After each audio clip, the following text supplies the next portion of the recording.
వయసులో ఉన్నవాడు చాలామంది చాలా కోరికలే కోరుకుంటారు.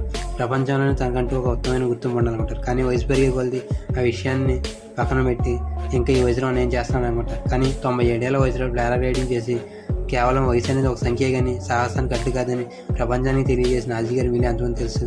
స్టోరీ ఏంటంటే, పూణే నివాసితులైనటువంటి అజయ్ గారు బాల్య వివాహం చేయడంతో 4 పిల్లలు తల్లి అయిన తర్వాత భర్త చనిపోయారు. అయితే 4 పిల్లల బాధ్యతను తను నెత్తినేసుకుని ప్రపంచంలో ఎన్నో మాటలు ఎదుర్కొని తనకంటూ ఒక భవిష్యత్తు చూపించిన తర్వాత ఎంతోమంది ఫ్యామిలీతో పారాగ్లైడింగ్ చేసి పోస్ట్ చేస్తుంటే ఆ వీడియో చూసిన తర్వాత అజయ్ గారు కూడా పారాగ్లైడింగ్ చేయాలని కోరుకున్నారు. అయితే 97 ఏళ్ల వయసులో పారాగ్లైడింగ్ చేయడమే కాకుండా అది ఒక వీడియో తీసి తన ఫ్రెండ్ అయినటువంటి ప్రదీప్ పై గారు సోషల్ మీడియాలో పోస్ట్ చేశారు. అయితే ఈ విషయం ఆనంద మహేంద్ర వ్యక్తి వెళ్ళడంతో కేవలం వయసు అనేది ఒక సంఖ్య కానీ ప్రపంచంలో చేసే సాహసాలకు ఎటువంటి అడ్డు కాదని తనకంటూ ఒక గుర్తింపు ఉంది. ఇలాంటి సాహసాలను